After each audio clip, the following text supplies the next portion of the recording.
नमस्कार, मैं हूं डॉक्टर प्रसून। आज हम चर्चा करेंगे बांग्लादेश के सेंट मार्टिन द्वीप पर उठे कॉन्स्पिरेसी थ्योरी की। बांग्लादेश की पूर्व प्रधानमंत्री शेख हसीना ने कहा कि अगर मैंने बंगाल की खाड़ी में स्थित सेंट मार्टिन द्वीप को अमेरिका के लिए छोड़ दिया होता तो मैं सत्ता में बनी रह सकती थी। ये बात बांग्लादेश की पूर्व पीएम शेख हसीना ने शनिवार को अवामी लीग के समर्थकों को भेजे गए संदेश में कही। शेख हसीना ने 3 वर्ग किलोमीटर के जिस सेंट मार्टिन द्वीप का जिक्र किया उससे जुड़ा विवाद काफी पुराना है। 21 साल पहले बांग्लादेश की पीएम खालिदा जिया पर भी अमेरिका के हाथों इस द्वीप को बेचने का आरोप लगा था। अमेरिका का इस द्वीप में इंटरेस्ट होने की 5 मुख्य वजहें हो सकती हैं। 2003 में चीन ने बांग्लादेश के कॉक्स बाजार में एक नया बंदरगाह बनाया। यहाँ चीनी सैनिकों की 2 सबमरीन तैनात है। यहाँ से चीन आसानी से अपने लॉजिस्टिक की सप्लाई कर रहा है। दूसरा, दुनिया के सबसे व्यस्त समुद्री मार्ग स्ट्रेट ऑफ मलक्का के करीब होना इसकी सबसे बड़ी विशेषताओं में से एक है। स्ट्रेट ऑफ मलक्का के गुजरने वाले सभी जहाजों पर सेंट मार्टिन द्वीप से नजर रखना आसान है। मलक्का स्ट्रेट से होकर चीन के ज्यादातर व्यापार होते हैं। चीन की कुल व्यापार का 50% बंगाल की खाड़ी से होकर दुनिया के एक हिस्से से दूसरे हिस्से में पहुंचता है। दक्षिण एशिया के 3 महत्वपूर्ण देश भारत, बांग्लादेश और म्यांमार के बीच स्थित यह द्वीप अपनी पोजीशनिंग की वजह से बेहद खास है। सेंट मार्टिन द्वीप बंगाल की खाड़ी के प्रवेश द्वार पर स्थित है, जो इसे समुद्री व्यापार और सुरक्षा के लिए बेहद महत्वपूर्ण बनाता है। इन्हीं वजहों से संभव है कि अमेरिका बंगाल की खाड़ी में अपनी ताकत बढ़ाने के लिए बेस बनाना चाहता हो। संभव है कि साउथ चाइना सी के बाद बंगाल की खाड़ी, प्रशांत और हिंद महासागर में चीन के दबदबे को चुनौती देने के लिए अमेरिका यहां अपनी उपस्थिति दर्ज करवाना चाहता हो। लेकिन सबसे पहले सेंट मार्टिन द्वीप के इतिहास को जानते हैं। भारत के पूर्वोत्तर राज्य त्रिपुरा में करीब 300 किलोमीटर दूर बंगाल की खाड़ी में सेंट मार्टिन द्वीप स्थित है। बांग्लादेश के कॉक्स बाजार जिले से इस द्वीप की दूरी करीब 9 किलोमीटर है, जबकि म्यांमार के कोस्टल एरिया से इसकी दूरी महज 8 किलोमीटर है। 18वीं शताब्दी से पहले सेंट मार्टिन द्वीप कॉक्स बाजार जिले के टेकनाफ शहर का हिस्सा हुआ करता था। बाद में सेंट मार्टिन द्वीप का बड़ा हिस्सा पानी में डूब गया, जिसके बाद से टेकनाफ से अलग होकर यह अलग द्वीप बन गया। 1900 में ब्रिटिश अधिकारियों ने लैंड सर्वे किया, जिसमें सेंट मार्टिन द्वीप को ब्रिटिश भारत का हिस्सा बताया गया। 18वीं शताब्दी में अरब व्यापारियों का बसाया यह द्वीप 1937 में म्यांमार से अलग हो जाने के बाद ब्रिटिश भारत का हिस्सा बना। 1947 में हुए भारत के बंटवारे के बाद यह द्वीप पाकिस्तान के हिस्से में चला गया। बांग्लादेश के डेली स्टार की रिपोर्ट के मुताबिक 1971 में यह द्वीप बांग्लादेश के मुक्ति संग्राम का केंद्र बन गया था, जो बांग्लादेश की आजादी के बाद देश का हिस्सा बना। 1974 में म्यांमार ने एक समझौते के बाद आधिकारिक तौर पर द्वीप को बांग्लादेश का हिस्सा मान लिया। म्यांमार और बांग्लादेश के बीच 3 वर्ग किलोमीटर एरिया में बसे इस छोटे से द्वीप पर तकरीबन 3700 लोग रहते हैं। द्वीप पर सबसे पहले 18वीं शताब्दी में अरब व्यापारियों ने बसना शुरू किया। यहाँ रहने वाले ज्यादातर लोग मछुआरे हैं। इस द्वीप के लोग अपने अनाज और मछलियों का सबसे ज्यादा एक्सपोर्ट पड़ोस देश म्यांमार में करते हैं। फिलहाल यह द्वीप अब बांग्लादेश का ही हिस्सा है। हालांकि बांग्लादेश की अंतरिम सरकार में home affairs adviser M Sakhawat Hussain ने एक इंटरव्यू में साफ किया है कि सेंट मार्टिन आइलैंड एक बड़ा एंटीना लगाने लायक भी नहीं है। यह आइलैंड महज 3 किलोमीटर है। इसका दायरा 3 किलोमीटर में है। स्ट्रेटेजिकली भी यह बहुत अहम नहीं है। वेस्ट में इससे कहीं बड़े आइलैंड है। सेंट मार्टिन इतना छोटा है कि बांग्लादेश के लिए नेवल स्टेशन भी आप नहीं बना सकते। आप वहां जाएंगे तो आपको खुद पता चलेगा। यह सिर्फ और सिर्फ एक फैंटेसी और इससे ज्यादा कुछ नहीं। हम इस पर सिर्फ हंस सकते हैं। ये कहना है एम सखावत हुसैन का, जो होम अफेयर्स एडवाइजर हैं बांग्लादेश के। इससे साफ है कि बांग्लादेश की मौजूदा अंतरिम सरकार किसी भी कॉन्स्पिरेसी थ्योरी में भरोसा नहीं करती है और दबे मन से ही सही अमेरिकी नीतियों के पक्ष में झुकी हुई दिखाई देती है। इसी मुद्दे पर चर्चा करने के लिए हमारे साथ मौजूद हैं रविंदर सचदेव, जियोपॉलिटिकल एक्सपर्ट हैं, और संजीव श्रीवास्तव जी, फॉरेन एक्सपर्ट हैं। आप दोनों मेहमानों का बहुत बहुत स्वागत है। आप लोगों को इस डिबेट में हिस्सा लेने के लिए, शामिल करने से पहले आप लोगों को 2-3 जानकारियां दे देना चाहता हूं कि अमेरिका की व्हाइट हाउस की प्रेस सचिव क्रीन जिन पियरे ने आरोपों को सिरे से नकार दिया। उन्होंने कहा है बांग्लादेश में जो भी हुआ है उससे हमारा कोई लेना देना नहीं है। तो पहला सवाल रविंदर सचदेव जी से कि क्या वास्तव में सेंट मार्टिन का अमेरिका, पाकिस्तान या चीन के लिए कोई महत्व नहीं है?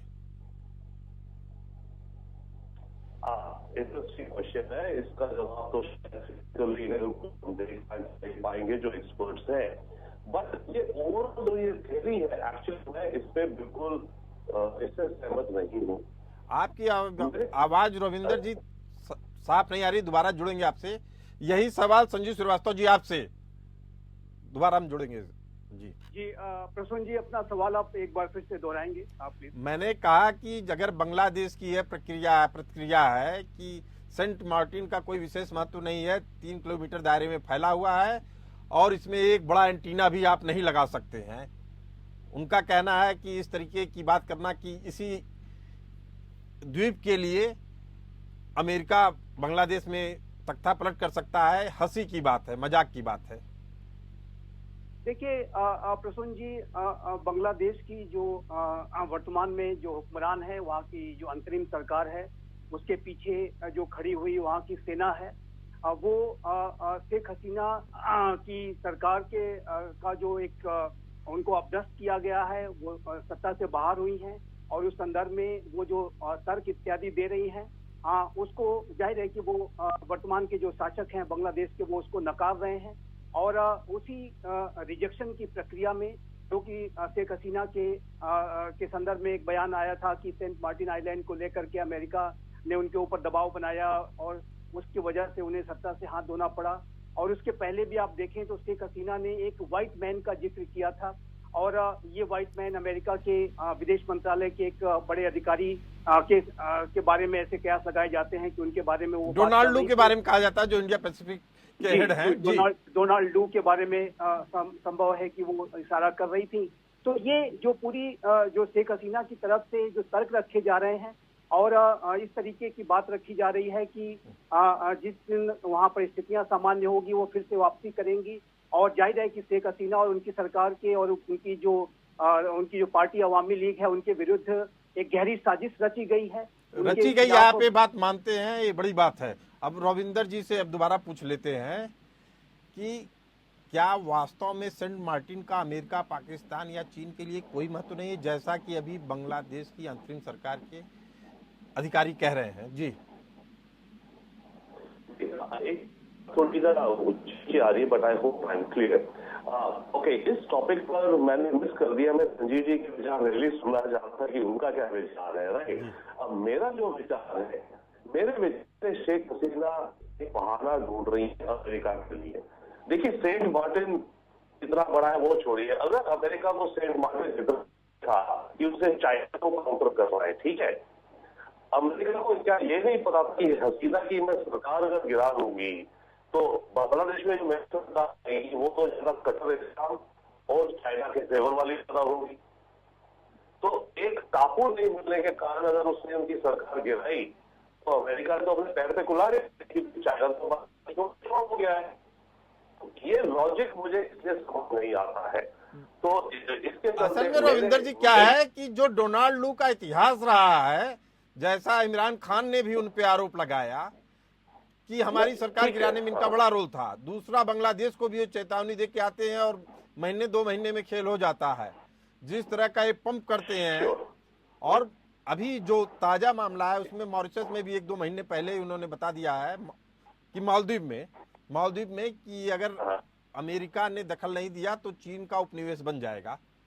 लेकिन आपको एक चीज बता देता हूँ, सेंट मार्टिन का महत्व क्या है, इन लोगों की बातों से नहीं होगा। एक अविनाश पालीवाल हैं, जिन्होंने एक किताब लिखी है, पेंगुइन से प्रकाशित हुई है, India's nears east a new history. उसमें लिखते हैं कि साल 2004 में बांग्लादेश के चटगांव में 10 अवैध हथियार वाले ट्रक पकड़े गए, जिनका मकसद था भारत के नॉर्थ ईस्ट में तबाही मचाना। आपको बता दें कि इस पूरे ऑपरेशन को उल्फा चीफ परेश बरुआ ढाका के एक सेफ हाउस से मॉनिटर कर रहा था, और इन 10 अवैध ट्रक वाले हथियारों में AK-47 से लेकर ग्रेनेड लॉन्चर जैसे हथियार भरे थे, और बांग्लादेश के इतिहास में यह पहली बार इतना बड़ा हथियारों का खेप पकड़ा गया।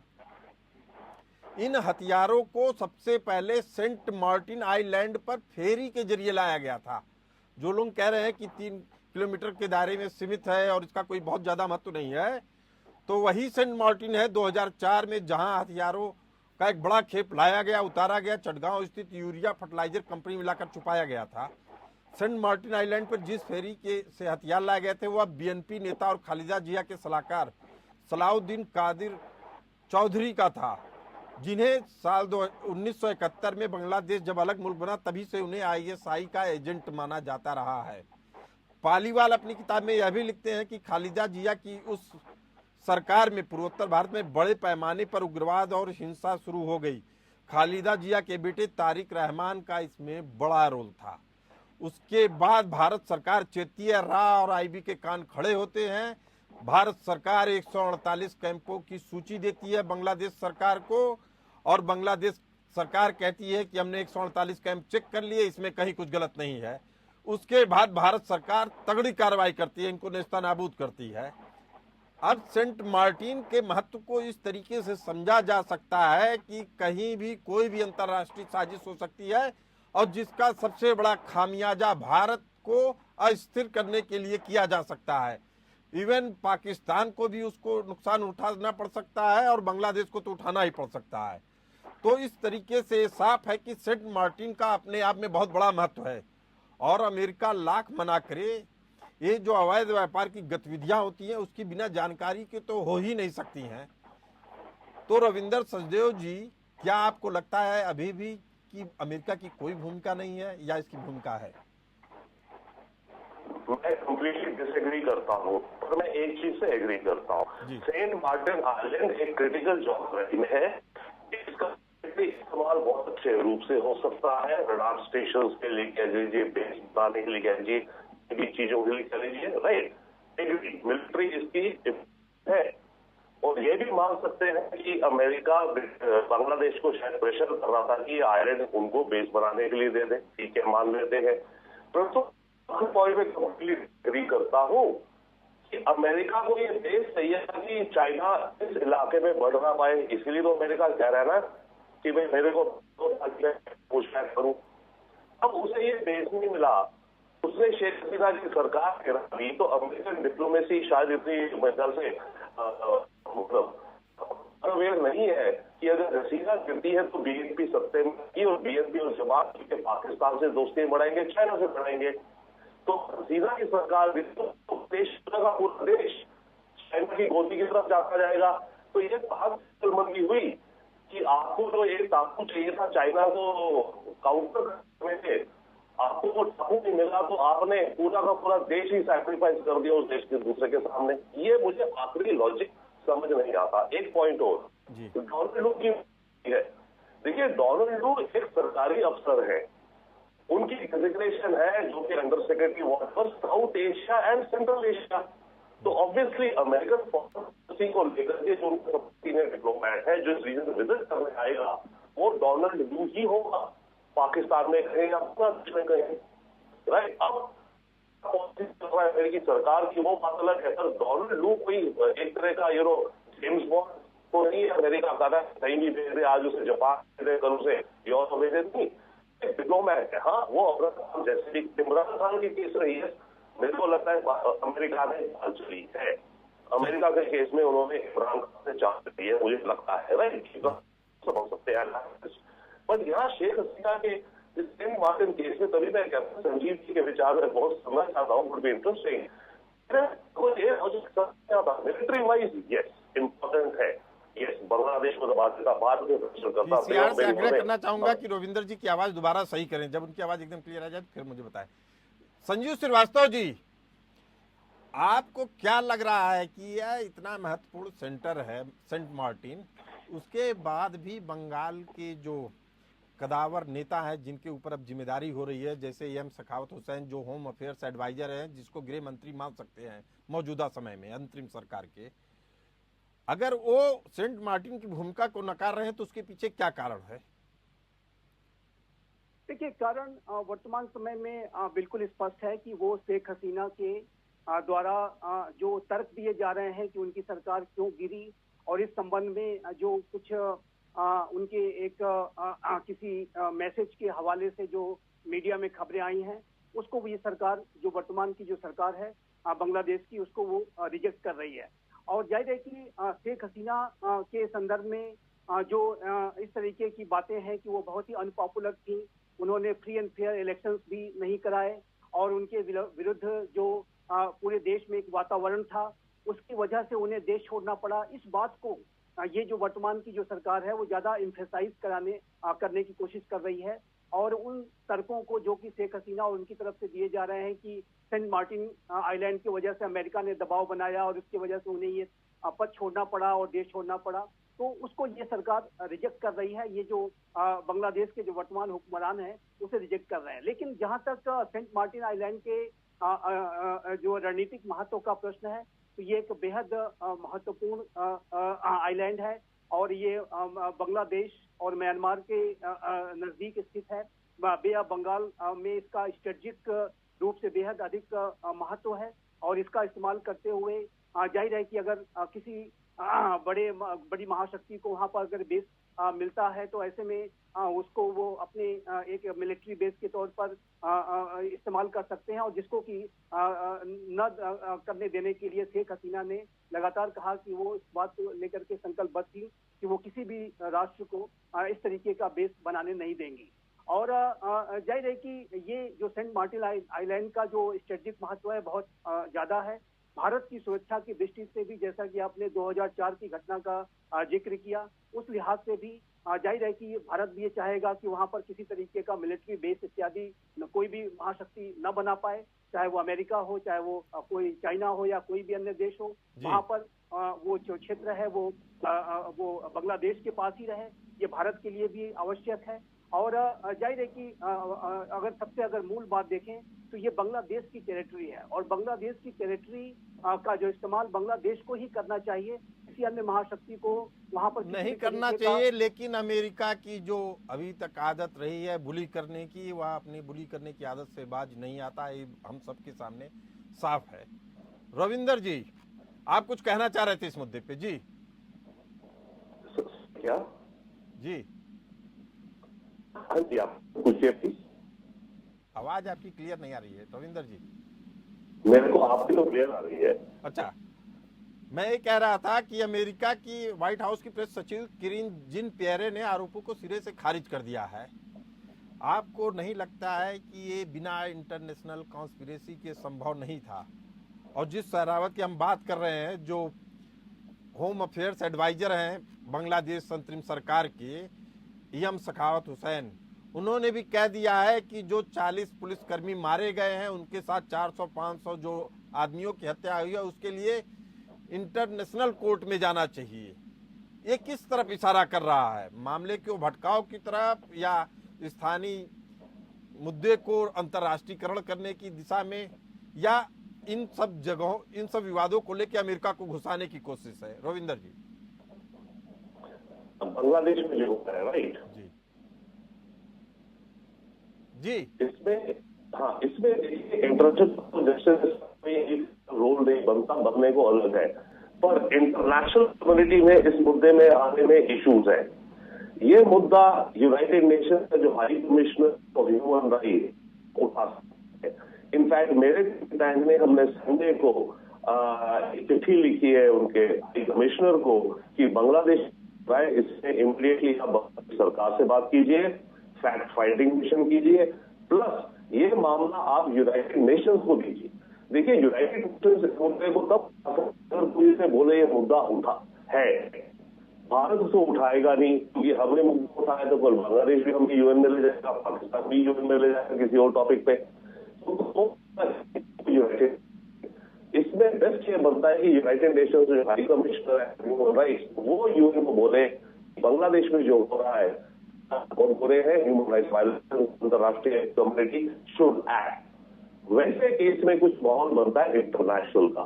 इंटरनेशनल कोर्ट ऑफ जस्टिस तो बहुत अलग चीज। इंटरनेशनल कोर्ट ऑफ जस्टिस तो आई डोंट नो इसमें से कौन से केस होंगे जो इंटरनेशनल कोर्ट ऑफ जस्टिस में लाई जा सकेंगे। जी, तो जब इस तरह के बयान आ रहे हैं बांग्लादेश के अंतरिम सरकार के एक अधिकारी के थ्रू, जिसको अभी की मौजूदा समय में माना जा सकता है कि सखावत हुसैन एक तरीके से गृह मंत्री हैं, जिनका अभी डेजिग्नेशन है होम अफेयर्स एडवाइजर, इस तरीके की बातें करते हैं तो उनका क्या मकसद हो सकता है? किस टॉपिक पे वो जो बात कर रहे हैं? जिसमें वो कहते हैं कि अगर 40 पुलिसकर्मी मारे गए हैं तो उसके साथ 500 लोग मारे गए हैं, यह इंटरनेशनल कोर्ट का मामला है। नहीं, ये गलत, मेरे ख्याल से ये गलत है। ये इंटरनेशनल कोर्ट ऑफ जस्टिस का मामला नहीं है। इंटरनेशनल कोर्ट ऑफ जस्टिस तो डील करता है। वो असल में कहना चाह रहे हैं रविंदर जी, मुझे लगता है आप मेरी बात नहीं समझ रहे हो। उनका कहना ये है कि ये नरसंहार का मामला है और नरसंहार के मामले को एड्रेस कर सकता है इंटरनेशनल कोर्ट। जी नहीं sir, international court of justice जो है वो डील करता है दो देशों के बीच डिस्प्यूट को। पहली बात, ये दो देशों की डिस्प्यूट है नहीं। कोर्ट है जिसे कहते हैं इंटरनेशनल क्रिमिनल कोर्ट, राइट, वो करते हैं इंडिविजुअल के साथ जिन्होंने जेनोसाइड कर दिया हो, जैसे जी को लेके कहा जा रहा है या मिलोसेविच सभी आके। तो आईसीजे में भी इसका मामला नहीं बनता, आईसीसी में भी मामला नहीं बनता। इसका मामला बनता है यूएन के ह्यूमन राइट्स की एजेंसी के अंडर, वहां जा सकता है और वहां से फिर आगे मामला कहा जाए। इसके लिए आपने एक पत्र भी लिखा है, वो पब्लिक डोमेन में आ चुका है। आपने एक पत्र लिखा है और बड़ी गंभीरता से उसको लिखा है और कमेटी भी बनाने के लिए आपने एक मांग की है। लेकिन संजीव श्रीवास्तव जी, इस तरह की हालात में अब भारत के पास उपाय क्या बचा है? हाथ पे हाथ धरे बैठा रहे या इस तरह के षड्यंत्रों से कैसे मुकाबला करे? संजीव जी। देखिए प्रसून जी, ये बेहद दुर्भाग्यपूर्ण है कि बांग्लादेश के जो हुक्मरान हैं, जो वहाँ के वर्तमान में रूलर हैं, वो अपने जो घरेलू इश्यूज को इस तरीके से अपनी घरेलू राजनीति की वजह से इंटरनेशनलाइज करने की कोशिश कर रहे हैं। और ये जो किसी भी तरीके का ऐसा जो विषय है वो वहाँ के इस तरीके की अगर बातें आती हैं और उसको इंटरनेशनल डोमेन में अगर ले जाने की कोशिश होती है तो ये बांग्लादेश के आंतरिक स्थिरता के लिए अच्छा नहीं होगा और वहाँ के लोकतंत्र के लिए भी अच्छा। संजीव जी, क्या ये कहीं ना कहीं इशारा नहीं कर रहा है कि अमेरिका जो चाहता था इस रीजन में घुसना, उसके लिए ये लोग एक तरीके का सेफ पैसेज दे रहे हैं? जी, इसी तरीके का देखिए, ये जो बांग्लादेश के जो भी इस तरीके के बयान देने वाले जो वहाँ के शासक हैं, वो अपने राष्ट्र के हितों के साथ जो है खिलवाड़ कर रहे हैं, मैं ये कहूँगा। और इंटरनेशनल पावर्स को अपने घरेलू राजनीति के इश्यूज पर जो डील करने के लिए इन्वाइट करना, उसका हम परिणाम देख चुके हैं कि इराक में क्या हुआ, लीबिया में क्या हुआ, सीरिया में क्या हुआ। और इस तरीके का जो भारी भरकम जो इंटरनेशनल इंटरवेंशन होता है, उसकी वजह से आप देखिए तो कोरियन पेनिनसुला में जो कोरियन क्राइसिस है, वहाँ तक इसी वजह से नहीं सुलझ पाती कि वहाँ पर बहुत सारी महाशक्तियाँ इन्वॉल्व हैं। और बांग्लादेश के शासकों को मैं आपके चैनल के माध्यम से कहना चाहूँगा कि इस तरीके के इंटरनेशनल इंटरवेंशन को करने का जो खिलवाड़ वो कर रहे हैं उससे वो बचें और अपने लोकतंत्र को के जो इश्यूज को स्वयं से हल करें। बांग्लादेश में समस्याएं हो सकती हैं, शेख हसीना के विरुद्ध ग्रीवांसेस हो सकते हैं। हाल के समय में वहाँ पर बड़ी जो है पुलिस एक्शन हुआ, उसमें काफी लोग मारे गए, लेकिन उसका अर्थ ये नहीं है कि आप बड़ी बड़ी जो इंटरनेशनल। संजीव जी, एक 30 सेकंड में चाहूंगा जवाब दे दीजिए कि भारत के पास क्या उपाय है? भारत को हाथ पे हाथ रख के सारे सिस्टम को देखना चाहिए या कुछ हरकत करनी चाहिए? देखिए, भारत हाथ पे हाथ रख के बिल्कुल भी नहीं बैठना चाहिए। भारत की सरकार लगातार सक्रिय है और बांग्लादेश में चाहे वो अंतरिम सरकार हो, उसके पीछे के मिलिट्री रूलर्स हों या जो भविष्य में भी इलेक्शंस होते हैं, कोई सरकार बनती है, भारत सभी के साथ संपर्क में रहेगा। चलिए, भारत इस की चर्चा में फिलहाल इतना ही। आप दोनों मेहमान हमारे इस खास चर्चा में जुड़े रहे, आप दोनों का बहुत बहुत धन्यवाद। फिलहाल चलते रहिए एपीएन न्यूज के साथ।